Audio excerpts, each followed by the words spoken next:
إن الحمد لله نحمده ونستعينه ونستغفره ونعوذ بالله من شرور أنفسنا ومن سيئات أعمالنا من يهده الله فلا مضل له ومن يضلل فلا هادي له وأشهد أن لا إله إلا الله وحده لا شريك له وأشهد أن محمدًا عبده ورسوله أما بعد فإن خير الحديث كتاب الله وخير الهدي هدي محمد صلى الله عليه وسلم وشر الأمور محدثاتها وكل محدثة بدعة وكل بدعة ضلالة وكل ضلالة في النار.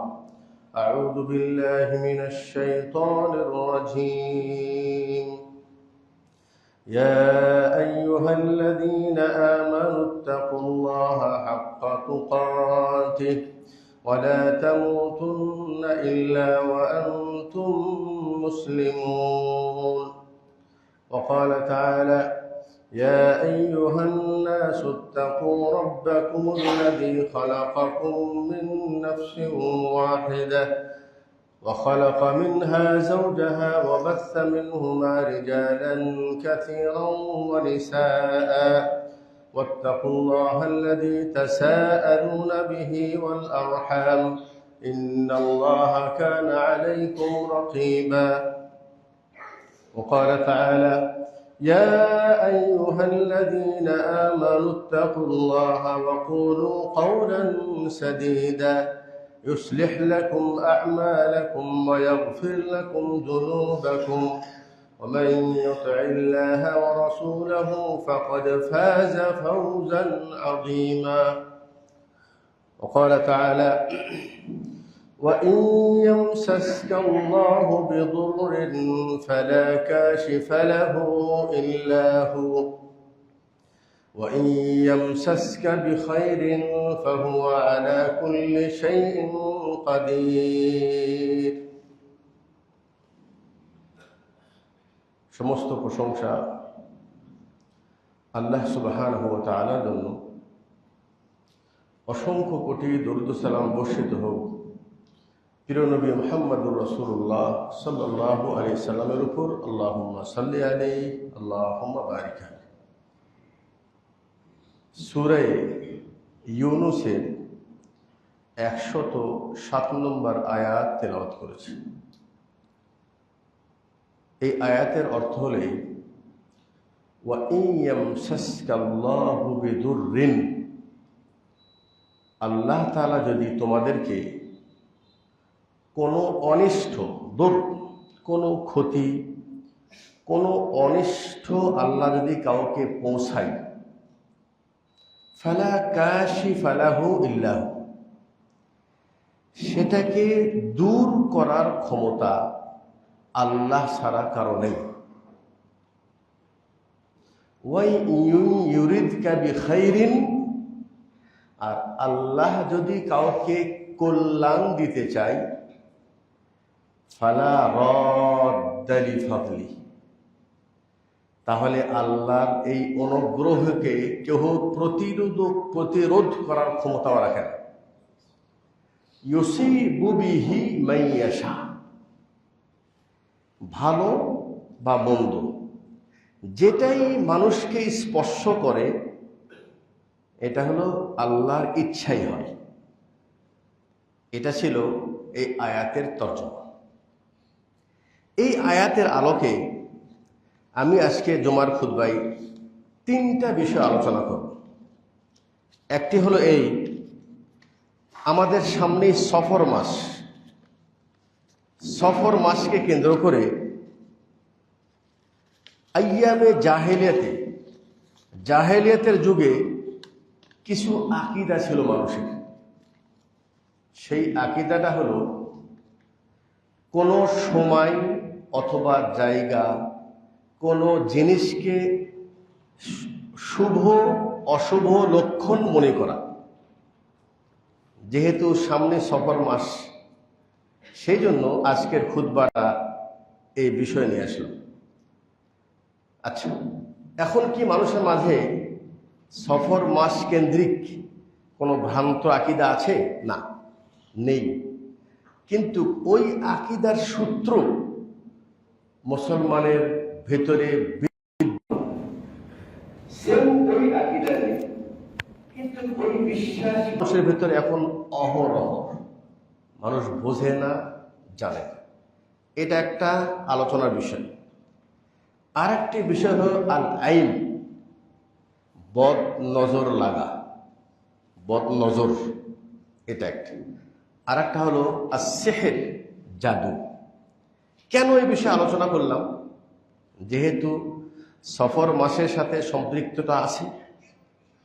2 নম্বর হলো এই, অধিকাংশ মানুষের ভিতরে এখন এই অভিযোগ, আমার মনে হয় বদ নজর লেগেছে, আমাকে মনে হয় কেউ জাদু করেছে। কি করতে হবে? এখন কি করতে হবে এ বিষয়ে অধিকাংশ মানুষ অসচেতন। আর এখান থেকে বাঁচার জন্য যা কিছু করতেছে সেটাও অনেক কর্ম শরীয়ত পরিপন্থী। এজন্য আজকের আলোচনাটি সংক্ষিপ্তভাবে করতে হবে, তবে আশা রাখি আপনার ব্যক্তি জীবনে উপকারে আসবে। প্রথম যে জিনিসটা আমরা জানবো সেটা হলো এই, সফর মাসকে কেন্দ্র করে আইয়ামে জাহিলিয়াতের আকীদা কি ছিল। এ বিষয়ে আব্দুল্লাহ বিন আবু হুরায়রা রাদিয়াল্লাহু তাআলা আনহু থেকে বর্ণিত হাদিস, রাসূল সাল্লাল্লাহু আলাইহি ওয়াসাল্লাম বলছেন, লা আদওয়া ওয়ালা তিয়ারা ওয়ালা হামা ওয়ালা সফর, রাওয়াহুল বুখারী ও মুসলিম। ইসলামের ভেতরে কোনো আদওয়া নেই, কোনো তিয়ারা নেই, কোনো হামা নেই এবং কোনো সফর নেই। বোঝেননি? আদওয়াটা কি? আদওয়াটা হলোই কোনো রোগ, সংক্রামক রোগ রোগীর কাছে গেলে মানুষ ভয় পায় যে এই রোগ আমার কাছে চলে আসবে। এটা হলো আদওয়া, মানে রোগ ট্রান্সফার হয়। শরীয়ত বলছে লা আদওয়া, রোগ ট্রান্সফার হয় না, রোগ ট্রান্সফার হয় না। এটা একটা। আরেকটা হলো ওয়ালা তিয়ারা। তিয়ারা কি? তিয়ারা হলো এই, আইয়ামে জাহিলিয়াতের যুগে মানুষ যদি কোনো কাজ করতে যাবে, আজকে সকালে কোনো কাজের জন্য বের হব, এখন এই কাজটা আমার জন্য শুভ হবে নাকি অশুভ হবে, এটা নির্ণয় করার জন্য তারা হাতে একটা পাখি নিত, ওই পাখিটা উড়িয়ে দিত।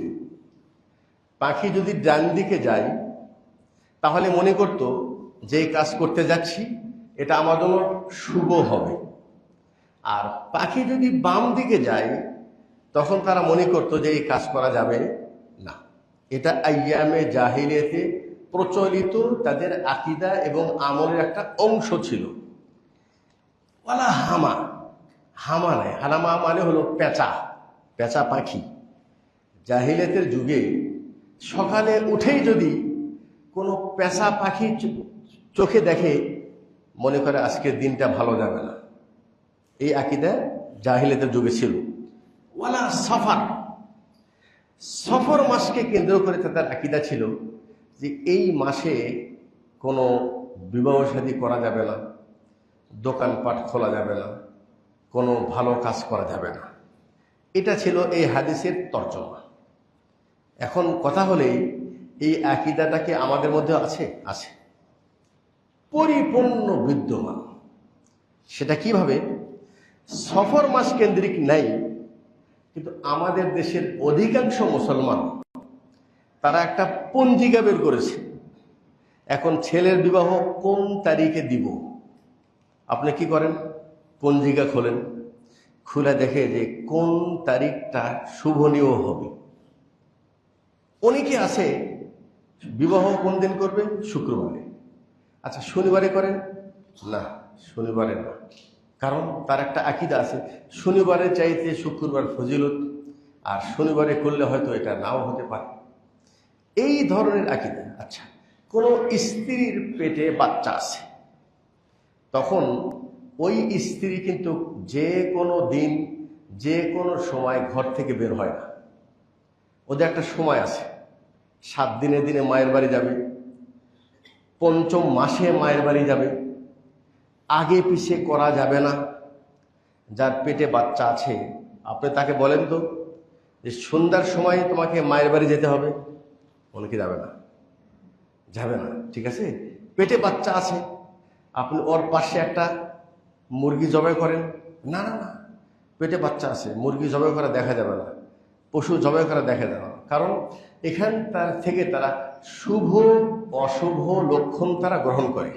আরো বুঝতে সহজ করে দিই, সকালে দোকানে বসেছেন, একজন ব্যক্তি এসে বলছে আমি তো টাকা নিয়ে আসতে ভুলে গেছি, আমাকে 1 কেজি আটা দেন, ধার দেন, আমি বিকালে টাকা দেব।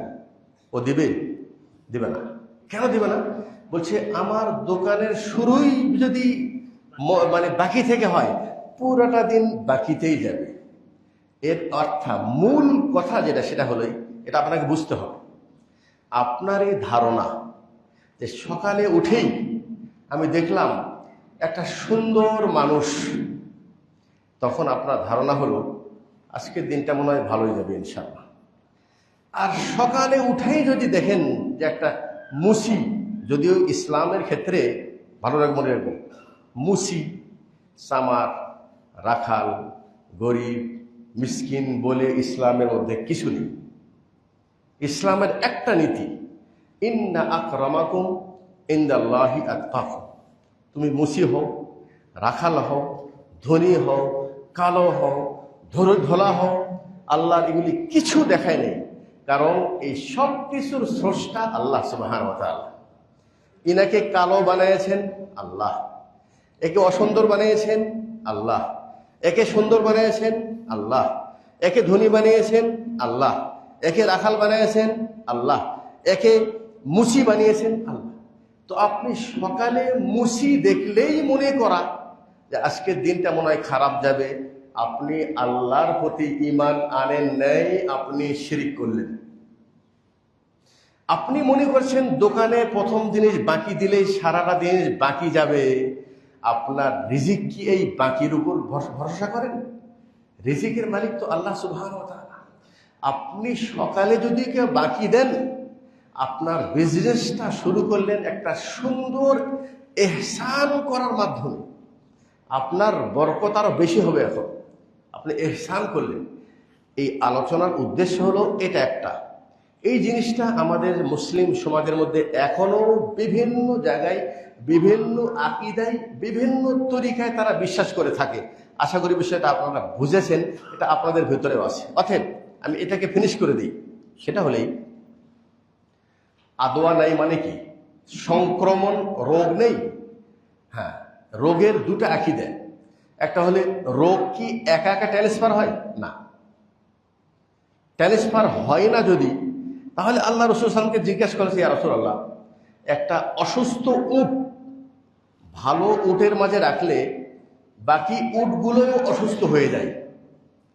তো রাসূল বললেন, তাহলে প্রথম উটের কারণে যদি বাকি উট অসুস্থ হয়ে পড়ে, তাহলে প্রথম উটের অসুস্থতা কোত্থেকে আসছে?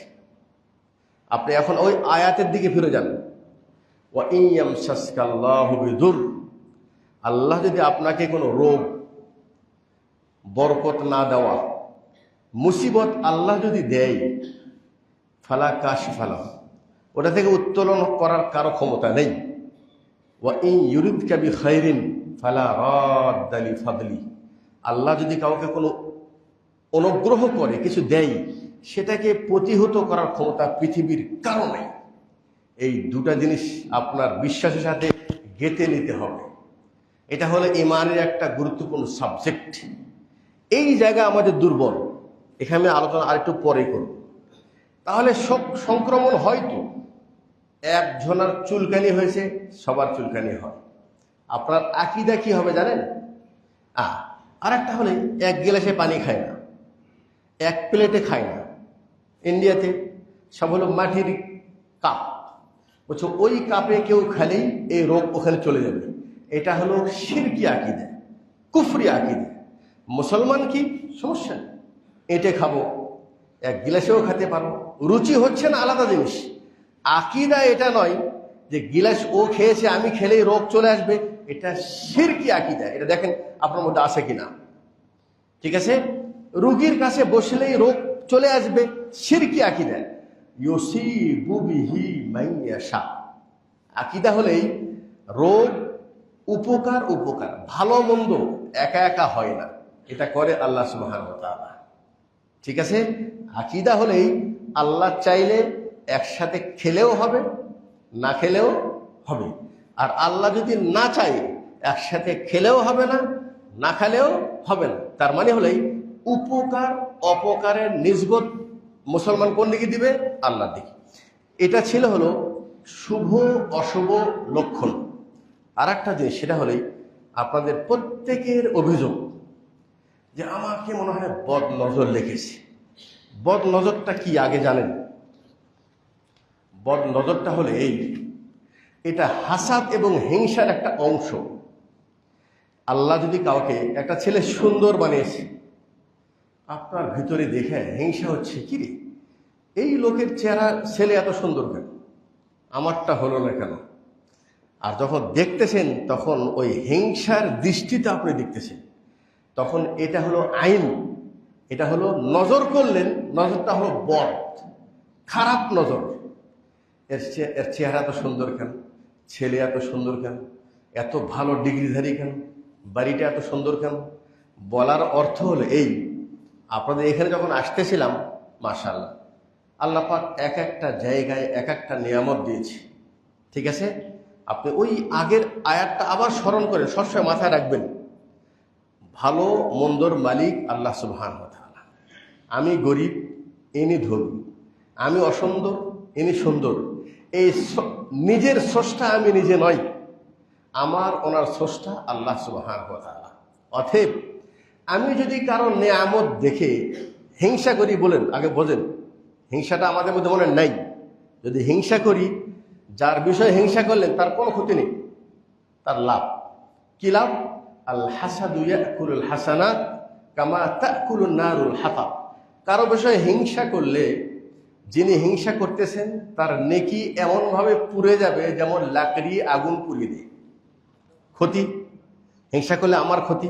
আচ্ছা, এই হিংসাটা যখন আমি চোখ দিয়ে দেখে ডিপ দেখার কারণে যদি বলি, এটা হলো আইন, এটা হলো বদ নজর। রসুল বলছেন আল আইনু হক, বদ নজর সত্য, বদ নজর লেগে যায়।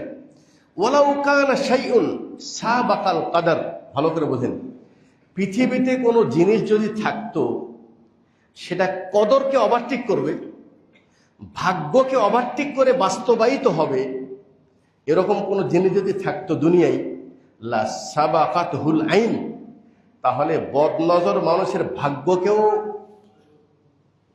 ওভারটেক করে চলে যেত। কিন্তু ভাগ্য কি বোঝা গেল? বদনজর লাগে। আচ্ছা, আর একটা হাদিস শোনেন, বলছেন ইন্নাল আইন লা তুদখিলুর রাজুলাল কবর।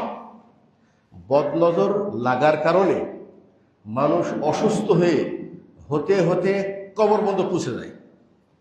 ওয়া ইন্না বলছেন ওয়াল জামাল আল কাদার, উট, আরব দেশে উটের প্রচলনটা বেশি, কারণ উট বেশি।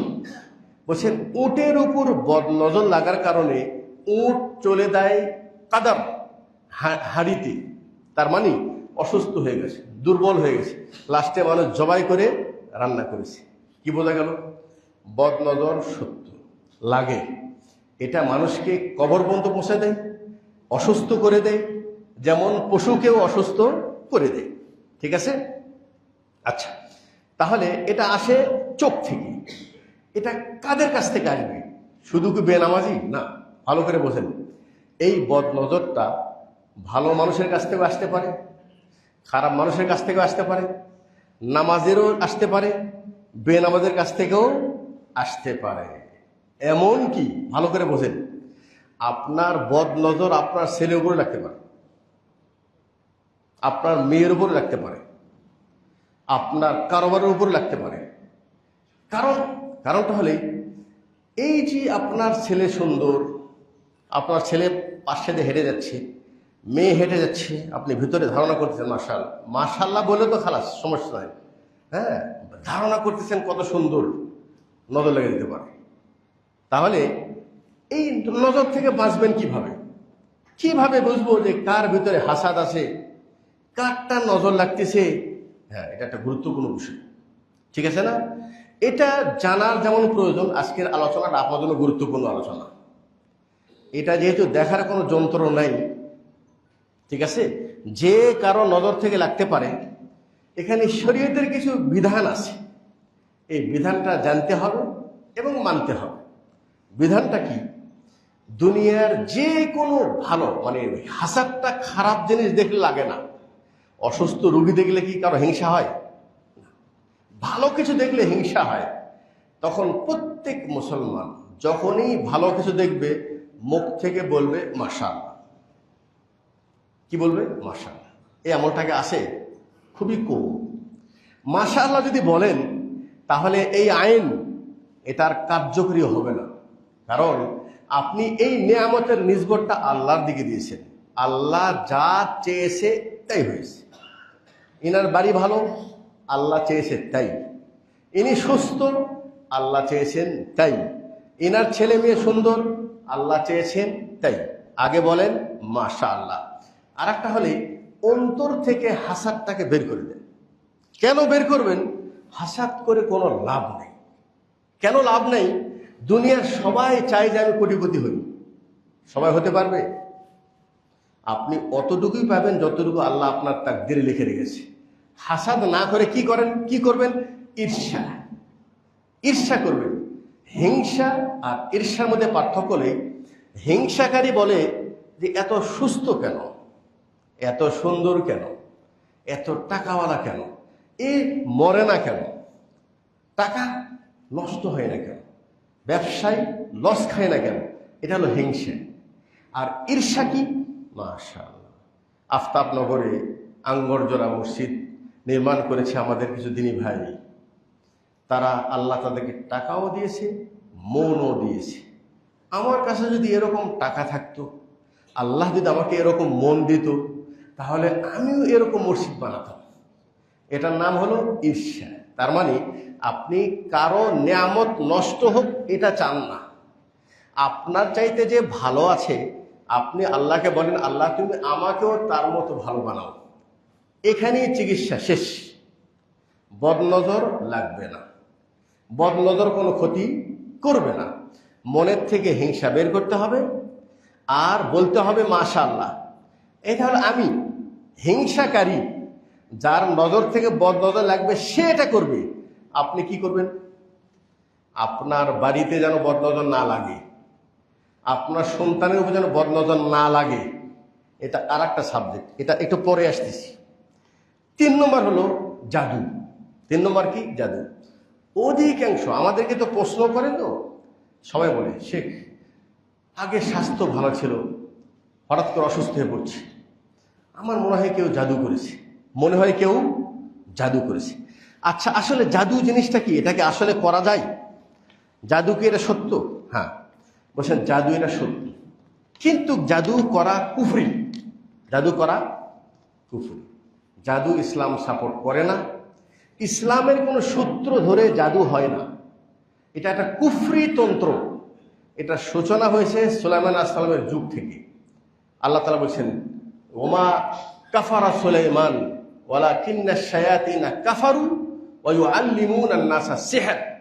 সুলাইমান জাদু করে নাই, জাদু শিখায়ও নেই। জাদু করেছে শয়তান, আর জাদু বিদ্যা শিখাই শয়তান। তাহলে জাদু বিদ্যাটা কুফরি। কেউ যদি এই বিদ্যা শিখে কুফরি করলো, জাদু কেউ করলে কুফরি করলো। জাদু থেকে বাঁচার জন্য যদি আপনি আরেকটা জাদু করলেন, তাহলে আপনিও কুফরি করলেন, আপনিও কুফরি করলেন। আচ্ছা, তাহলে জাদু করা এটা কুফরি। জাদু কি সত্য লেগে যায়? জাদু জিনিসটা কি? বলছেন হাকিকা মিনহু মা ইয়াকতুল। জাদুর কারণে মানুষ কখনো মরে যায়। মা ইয়ামরুজ, জাদুর কারণে কখনো অসুস্থ হয়ে পড়ে। আরো অনেক ক্ষতি হয় জাদুর কারণে। এখানে যেটা আকীদার বিষয়, সেটা হলো একজন মুসলিম বলবে ওয়ালা ইয়াহদুস ইল্লা বিইذনিল্লাহ। এই জাদু আবার করলেই যে কাজ করবে তা না। মানে আমার বিরুদ্ধে কেউ জাদু করেছে, এই জাদুটা আমাকে লাগবে। কখন লাগবে? আল্লাহ যদি চাই তাহলে লাগবে, আল্লাহ না চাইলে লাগবে না। আচ্ছা, আল্লাহ রসুলকে জাদু করা হয়েছে, জাদু লেগেও গেছে। রসুল বলছেন, সুহিরান নবী সাল্লাল্লাহু আলাইহি ওয়াসাল্লাম হাত্তা কানা ইউখায়্যিরু ইলাইহি আন্নাহু ইয়াফআল শাই ওয়া মা ইয়াফআল। জাদু করা হয়েছে, আর জাদুর আসরটা কি হয়েছে? যে একটা কাজ করেছি, একটু পর ভুলে দেই, মনে হয় কাজটা করিনি। একটা কাজ করি নেই, একটু পর মনে হয় এটা করেছি। তাহলে জাদু সত্য। জাদু আসে কুফরি থেকে, জাদু করাও কুফরি, জাদু থেকে উত্তোলন হওয়ার জন্য কুফরি আশ্রয় নেওয়াও কুফরি। অথচ জাদু করলে জাদু আবার লেগে যায়।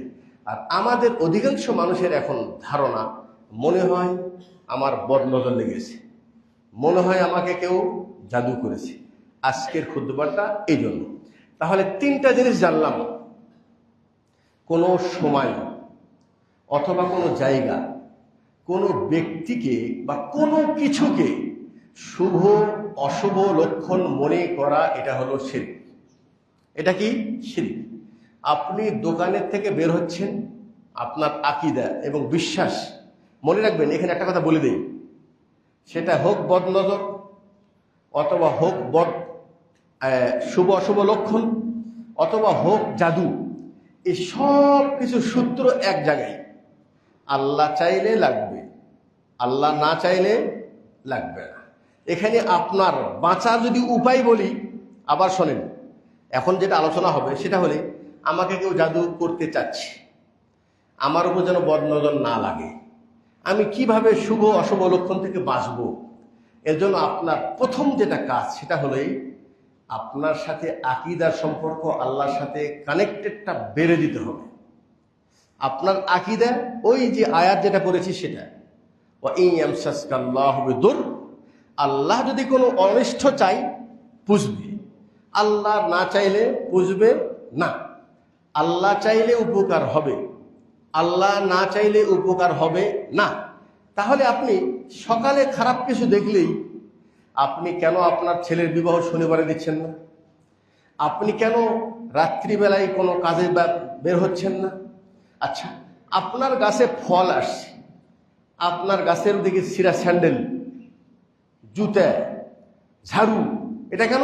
বলছে এটা যেন বদনজর থেকে না বাঁচে।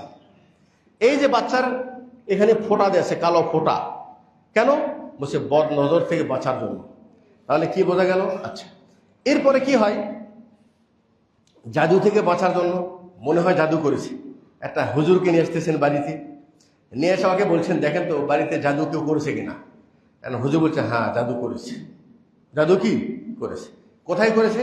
এই বাড়ির চারপাশে তাবিজ পোতা আছে। এটা কিভাবে তুলতে হবে?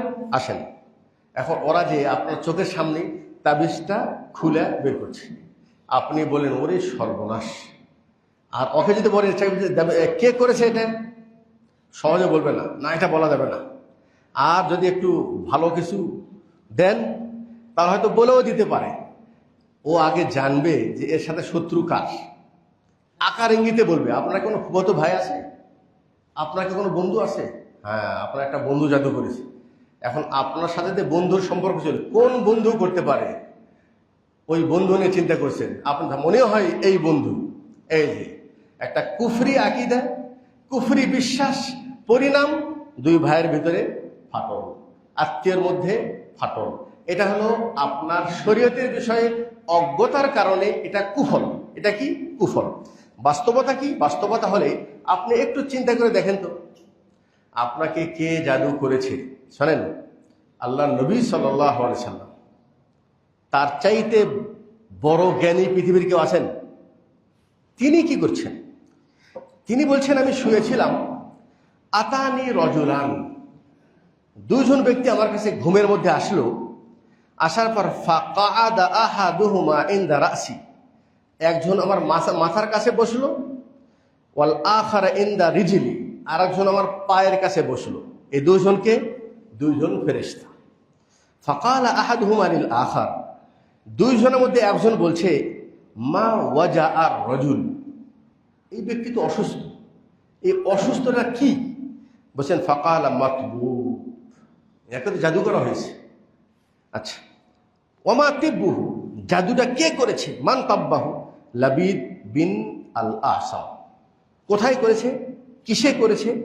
অমুক কুয়াতে, সেখানে চিরুনি আছে, চুল আছে, কাপড় আছে ফাটা, এগুলির মধ্যে তারা জাদু করেছে। যারা জাদু করে তারা কিন্তু কুফরি মন্ত্র দিয়ে করে। দুই রকম, একটা হলে কোনো কিছু করে ফু দেয়, কোন জিনিসে একটা কিছু করে একটা সুতাই বা কিছু একটাতে ফু দেয়, ফু দিয়ে ওটা গিরা লাগায়, জাদু হয় গিরা দিয়ে, জাদু হয় গিরা দিয়ে। অথবা কোনো কিছু পরে গায়ে ছিটে দেয়, এটাও জাদু হয়। এই জন্য আমরা সূরা ফালাকে যে পড়ি, অমিন শাররিন নাফাসাতি ফিল উকাদ, আয় আল্লাহ ওই গিরাই ফুক দানকারিনীর অনিষ্ট থেকে আল্লাহ তোমার আশ্রয় চাই। তার মানে সকল জাদু টোনা থেকে আল্লাহর কাছে আশ্রয় চাই। আচ্ছা, একটু আগে আপনার হুজুর যে বলল যে তোমার প্রতি জাদু করা হয়েছে, এই ঘরের চারদিকে জাদুর তাবিজ পোতা আছে, আপনি একটু চিন্তা করে দেখেন তো, যেই জ্ঞান এই হুজুরের কাছে আছে, এই জ্ঞানকে আল্লাহ রসুলের কাছে ছিল? আল্লাহ রসুলের কাছেও নেই। আল্লাহ রসুল নিজেই জানে না আমাকে জাদু করা হয়েছে। তো রসুল যদি নিজের জাদু সম্পর্কে না জানে, তো আপনার হুজুর আমার জাদু সম্পর্কে কিভাবে জানলো? একটু মাথা ঘুরেন, আপনি ধোকার মধ্যে আছে। ধোকার মধ্যে থাকার কারণটা হলো, শোনেন ভালো করে বোঝেন। আমি গত জুমাতেও বলছি, আমরা ইসলামটা মানার ক্ষেত্রে চালাকি করি। সে চালাকিটা কি? ইসলাম নাজেল করেছে এতিমদের উপরে, মাদ্রাসার হুজুরের উপরে, ওই সব কাজ হুজুর করবে। হ্যাঁ, আপনার কুরবানি জমা করবে হুজুর, আপনার জাদু লেগেছে হুজুরের কাছে আসতে হুজুর জাদু ছাড়া দিচ্ছে। বদনজর লেগেছে, কি করবেন? হুজুর। আপনি প্রথমে তো ভুল করেছেন। ইসলাম হুজুরের উপর আসে নাই। ইসলামের প্রয়োজনীয় বিষয় যেরকম হুজুরের জন্য জানা জরুরি, ঠিক তেমন আপনার জন্য জানা জরুরি। আপনি যদি এই জিনিসটা জানতেন, রসুল বলছেন, তারপরে বলছেন যে আল্লাহ রসুলকে তখন বলা হচ্ছে যে ইনি তো জাদু হয়েছে, তো ইনি যদি সূরা ফালাক আর সূরা নাস পড়ে তাহলে জাদুটা কেটে যাবে। এই চারটি শিক্ষা, বুঝতে পারছেন তো?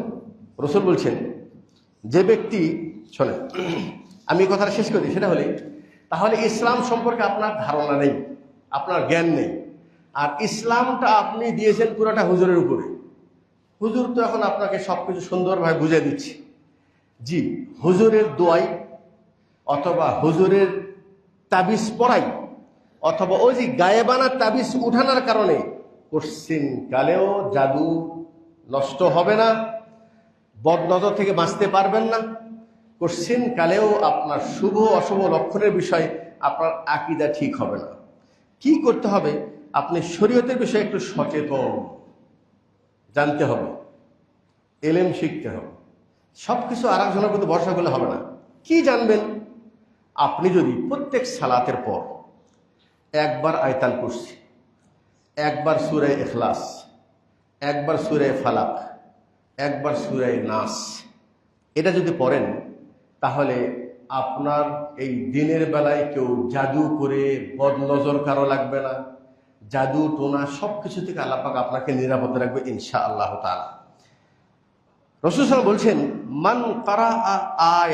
মান কারা বিল আয়াতাইনি, আচ্ছা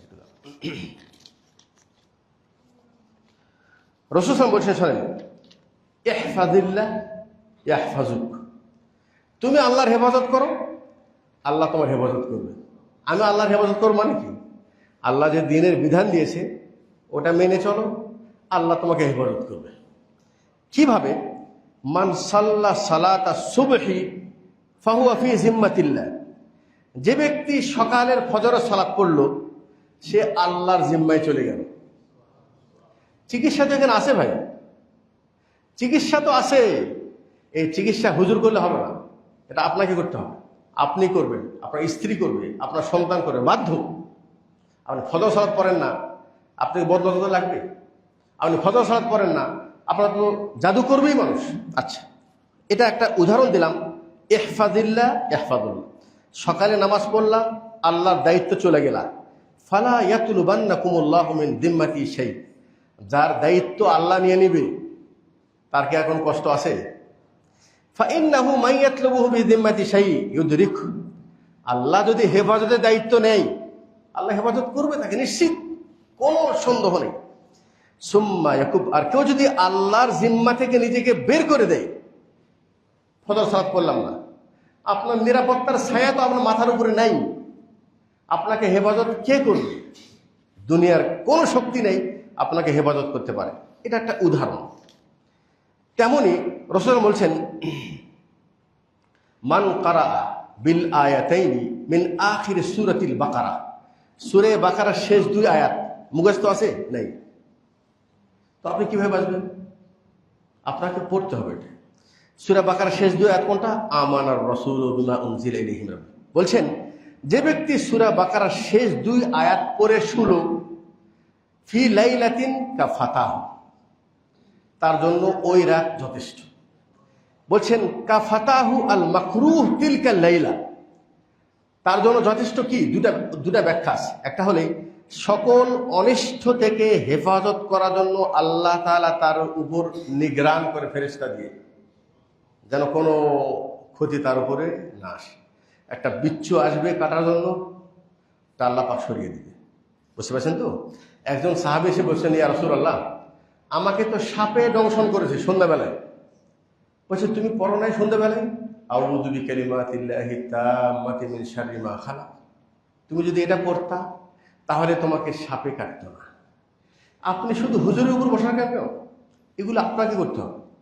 আপনি যদি নিরাপত্তা চান, আপনার সন্তানের নিরাপত্তা চান, এই ইসলাম শুধু হুজুর করবে না, এইগুলি প্রত্যেক ব্যক্তি জানবে, পড়বে, আমল করবে, নিরাপদ, অন্যথায় আপনাকে কেউ বাঁচাতে পারবে না। আচ্ছা, আর একটা অর্থ হলে যে তার জন্য রাত যথেষ্ট, মানে কাফাতাহু মিন কিয়ামিল লাইল, কেউ যদি সূরা বাকারার শেষ 2 আয়াত করে শোয় তাহলে ওর জন্য পুরা রাত দাঁড়িয়ে সালাত করার ফায়দা হলো। এত বড় একটা ফজিলত। আপনার বয়স 30, 40, 50, আপনি কিন্তু জানেন না। এই ফজিলত থেকে আপনি মাহরুম। আমরা বক্তৃতা দিয়ে খালি গালাই, হানাফিকে গালাচ্ছি, আর একজনকে গালাচ্ছি। দরকার আমাদের, যেটা আমার দরকার সেটা আমাকে বুঝান। আচ্ছা, রাসূল বলছেন কেউ যদি আয়াতুল কুরসি পড়ে শোয়ার পূর্বে, বলছেন লাম ইয়াজালু আলাইকা মিনাল্লাহি হাসিব ওয়ালা ইয়াকরিবুকা শাইতান হাত্তা তুসবিহ।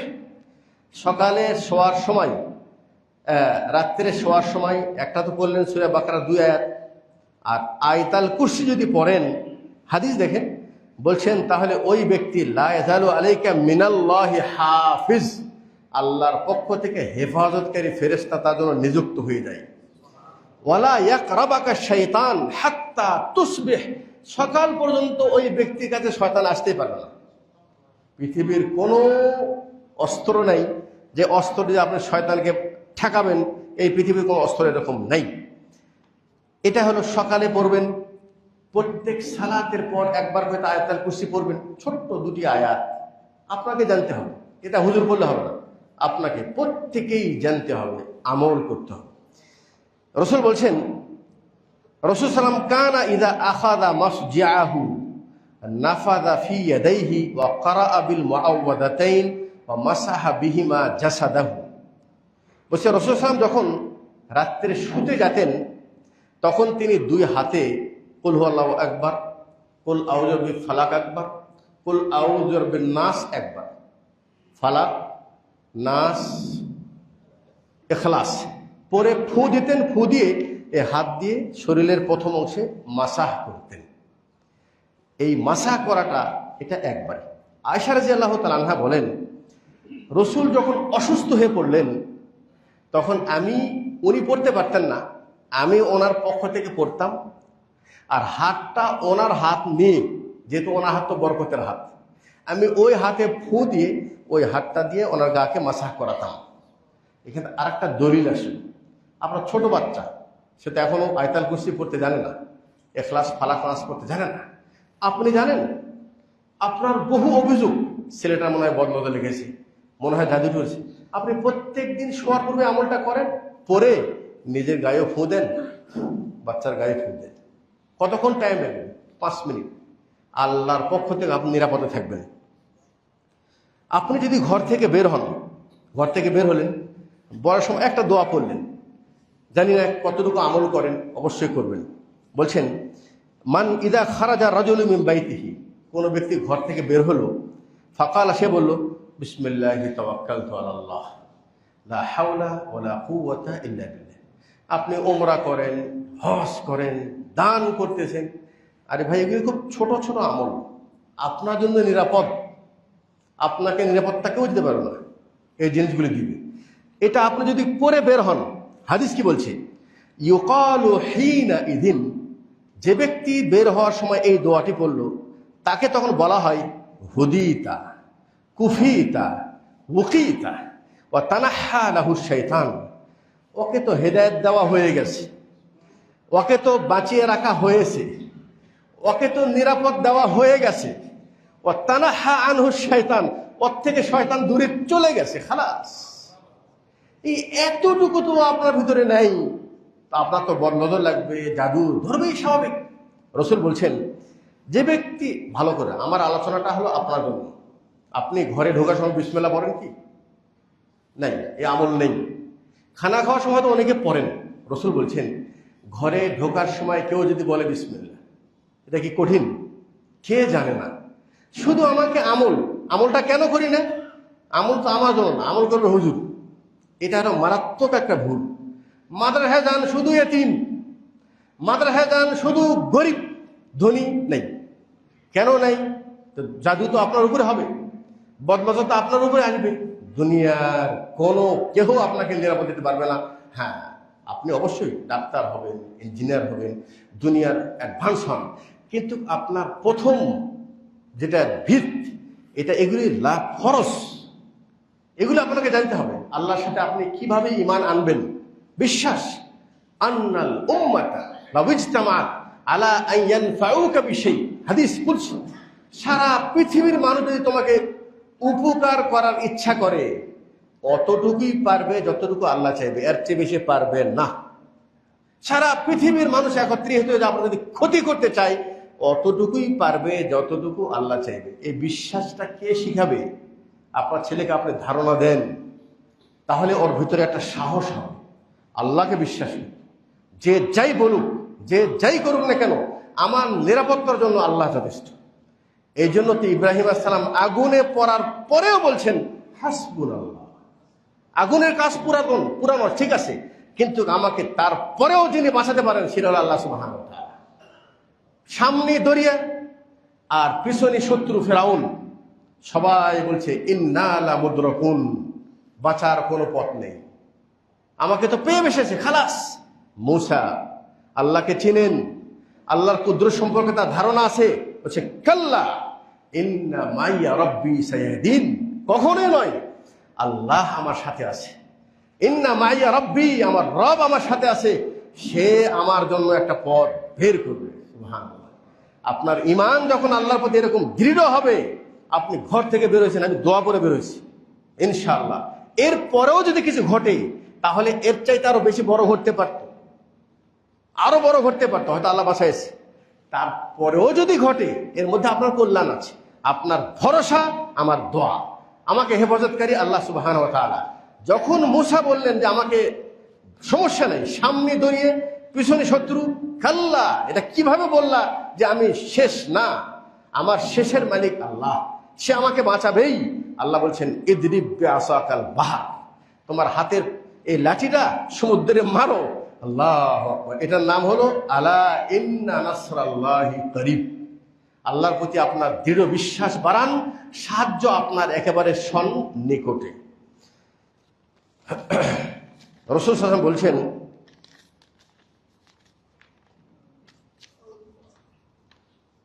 ছোট্ট একটি দোয়া, সেটাও আপনারা জানেন, লাউ আন্না আহাদাকুম ইযা আরাদা আন ইয়াহদি আহলাহু, কোন ব্যক্তি যদি তার স্ত্রী সহবাসের পূর্বে এই দোয়াটি পড়ে, বিসমিল্লাহি আল্লাহুম্মা জান্নিবিনাশ শাইতান ওয়া জান্নিবিশ শাইতানা মা রাযাকতানা।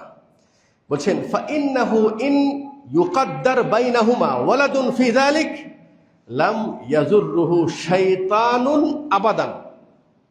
দোয়া করে সহবাস করেছেন, আর ওই রাত্রে আপনার স্ত্রীর পেটে বাচ্চা আসছে, বলছেন কোনোদিন শয়তান তার ক্ষতি করতে পারবে না। এটাকে আমরা জানি, ছোট্ট একটি দোয়া। কে পড়বে? হুজুর পড়বে শুধু, বাস। বলছেন সকাল এবং সন্ধ্যায় কেউ যদি 3 বার করে পড়ে বিসমিল্লাহিল্লাযী লা ইয়াদুররু মা ইসমিহি শাইউন ফিল আরদি ওয়ালা ফিস সামা ওয়া হুয়াস সামিউল আলীম, 3 বার। আপনিও পড়বেন, স্ত্রীও করবে, সন্তানও করবে। শিখান, কোথায় গেলে শিখতে পারবে সেখানে যা শিখান। শিখলে পড়লে কেউ কোনো ক্ষতি পারবে না। আচ্ছা, আর একটি আমল মনে রাখবেন, আপনি যখনই যেখানে যাচ্ছেন, গাড়ি দিয়ে বাজারে নামলেন, ওখানে পড়েন আউযু বিকালিমাতিল্লাহি তাম্মাতি মিন শাররি মা খালাক। বলছেন যে ব্যক্তি যেই জায়গায় অবতরণ করলো ওখানে যদি এই দোয়াটি পড়ে, যতক্ষণ ওখানে থাকবে আল্লাহ ততক্ষণ নিরাপত্তা দেবে। আমরা কিন্তু সবাই জানি, কিন্তু পড়ি না, তাই নয় কি? সকাল সন্ধ্যায় পড়েন 3 বার করে আউযু বিকালিমাতিল্লাহি তাম্মাতি মিন শাররি মা খালাক। আল্লাহ আপনাকে নিরাপত্তা দিবে এবং পরিপূর্ণ নিরাপত্তা দিবে। শেষ কথা যেটা বলবো সেটা হলো, এটা তো নিজে আমল করা, কিন্তু শরীয়তে কি ঝাড়ফুঁক আছে? আছে। ভালো করে বোঝেন। প্রথম কাজ, আপনার ঝাড়ফুঁক আপনি নিজে করেন। এটা একদম বেশি 1 নম্বর চিকিৎসা। আপনি এখনো শিখেন নাই, তবে শিখবেন। যেহেতু শিখেন নাই, তাহলে আমি আর একজনকে আপনার ঝাড়ফুঁক করতে পারবো। এখানে শর্ত হলেই যিনি ঝাড়ফুঁক করবেন, এখন এটা বিজনেস শুরু হয়ে গেছে। এটাও এমন বিজনেস, আর আমরা শরীয়তটাকে এমন বানায় নিয়েছে, বুঝলেন? প্রত্যেকের দলিল আছে। যে মাজারে যায় তারও দলিল কোরআন থেকে, হ্যাঁ, বেদাতি সেও দেয় দলিল কোরআন থেকে। আর আমরা এটা দলিল। সেদিন আমাকে এখন একটা মাসলা জিজ্ঞেস করতে যে শেখ, আমি ঝাড়ফুঁক করি, এখন একটা কাগজে যদি একটা আয়াত লেখা পানিতে ডুবাইয়া যদি তুলে দেই, এটা কি জায়েজ? বলছে এই কাজটা আল্লাহ রসুল করে নেই। বলছে আমি এটা করতে চাচ্ছি। হ্যাঁ, তুমি যদি আল্লাহ রসুল যে বেশি পরেজগার হও, বেশি বড় ডাক্তার হও, তুমি করো, তার মানে এটা করা চলবে না। তখন ওকে জিজ্ঞাসা যদি করা হয় যে এটা ব্যবসা, টাকা নেই, তখন বুখারী থেকে দলিল দিবে সাহাবীরা একজন ব্যক্তি সাপে কেটেছিল, বিপরীতে 30টা বকরি পেয়েছে, আর সেটা হাদিয়া হিসাবে নিয়েছে, এটা নেওয়া জায়েজ, দলিল রেডি। কিন্তু কথা হলোই এই সুযোগটা আপনি দেন না, আপনি নিজে আমল করেন, তারপরেও যিনি এটা করবে লিল্লাহ করেন। ঠিক আছে? আচ্ছা, হ্যাঁ, এখানে কি জিনিস সেটা হলো, যদি কেহ কারো জন্য ঝাড়ফুঁক করে, সেই করাটা সরাসরি আসেন যেই বাড়িতে সূরা বাকারা পড়া হয়, সূরা আলে ইমরান পড়া হয়, ওই বাড়ি থেকে শয়তান চলে যায়। নিজে পড়েন, অথবা একটা ক্যাসেট দিয়েও বাজান, তারপরে পুরাটা না হলেও কিছুটা ফায়দা হবে ইনশাল্লাহ। কিন্তু আর একজন হুজুর নিয়ে এসে পড়ায় ওটা পরিপূর্ণ ফায়দা পাওয়া যাবে না। ঝাড়ফুঁক করানো যায়, যেমন আয়েশা রাদিয়াল্লাহু তাআলা আনহা আল্লাহ রাসূলকে ঝাড়ফুঁক করালেন। আমার কাছে একজন ব্যক্তি আসলো, আমি একটু অসুস্থ, তাকে আমি ঝাড়ফুঁক করতে পারবো, সমস্যা নেই। এমনকি কোনো পানিতে ঝাড়ফুঁকের দোয়া করে সেটাও ফু দিয়ে পানি খাওয়ানো যেতে পারে। কিন্তু ওই পানিতে ডুবে তুলে, অথবা ওই যে তাবিজ পোতা উঠায়, অথবা আরেকটা তাবিজ লাগায়, অথবা ওর বিপরীত আরেকটা তাবিজ পুঁতে, এগুলি যদি করেন, তাহলে আপনি একটা শিরিক থেকে বের হয়ে আবার আরেকটা শিরিক কুফরের মধ্যে ঢুকলেন, কোনো লাভ নেই। বুঝতে পারছেন? হ্যাঁ, যিনি ঝাড়ফুঁক করবেন, শেষ কথা, যিনি ঝাড়ফুঁক করবেন উনি অবশ্যই কোরআন হাদিস সম্পর্কে জ্ঞানী হতে হবে। যেই বাক্য দিয়ে ঝাড়ফুঁক করবে সেটা অবশ্যই কোরআন হাদিসে সাব্যস্ত হবে। আমি দোয়া বানায় যদি বলি যে এই দোয়া পড়লে এই ফায়দা, এটা মিথ্যা, ধোঁকা। যেমন তাবিজ ধোঁকা, এই যে এইভাবে তাবিজ লেখা আছে, এইভাবে তাবিজ লিখলে এই ফায়দা, তুমি কেনা, তোমার হাতের ঘুরানোর মধ্যে কি ফজিলত আছে? এটা হ্যাঁ, রসুল যে কথাটি বললেন এটা গ্যারান্টি, এটা নিশ্চিত। এই বিশ্বাসটা রেখে আমি কাউকে ঝাড়ফুঁক করলে কি বলবো? বিসমিল্লাহিল্লাযী লা ইয়াদুররু বিকালিমাতিহি আউযু বিকালিমাতিল্লাহি বিসমিল্লাহি আরকিকা মিন কুল্লি শাইইন ইউযিকা, যে দোয়াগুলি রসুল পড়েছেন। হ্যাঁ, আল্লাহ রাসূল সাল্লাল্লাহু আলাইহি ওয়াসাল্লাম হাসান এবং হুসাইনকে তিনি ঝাড়ফুঁক করতেন, উঈদুকুমা বিকালিমাতিল্লাহি তাম্মাতি ওয়া মিন কুল্লি আইনিন ওয়া হাম্মা। দোয়া পরে হাসান হুসাইনকে ঝাড়ফুঁক করতেন। আরেকজনকে ঝাড়ফুঁক করাতে পারবে, বেশি বেটার নিজে আমল করা, আরেকজনকে ঝাড়ফুঁক করাতেও পারে, পানি পড়তেও পারে। এর বাহিরে অন্য কিছু করা শরীয়ত সাপোর্ট করে না। অতএব প্রথম যেটা সেটা হলো আকীদার শুদ্ধতা। ব্যাস। কিসের বদনজর? কোনো বদনজর নেই। আমি প্রত্যেক নামাজের পর আমল করি, সকাল সন্ধ্যা আমল করি, শোয়ার পূর্বে আমল করি, ঘোড়ার ডিম আমার চিন্তাই নেই মাথায় কে জাদু করলো আর কে বদনজর করলো। আল্লাহ সুবহানাহু ওয়া তাআলা সকল মুসলিমদেরকে সকল ধরনের অনিষ্ট থেকে আল্লাহ পাক হেফাজতে রাখুন। আল্লাহ পাক আমাদেরকে বালা মুসিবত রোগ বালা থেকে আল্লাহ পাক হেফাজত করুন। আকুলু কওলি হাযা ওয়া আস্তাগফিরুল্লাহ লি ওয়া লাকুম। আসসালামু আলাইকুম ওয়া রাহমাতুল্লাহি ওয়া বারাকাতুহু।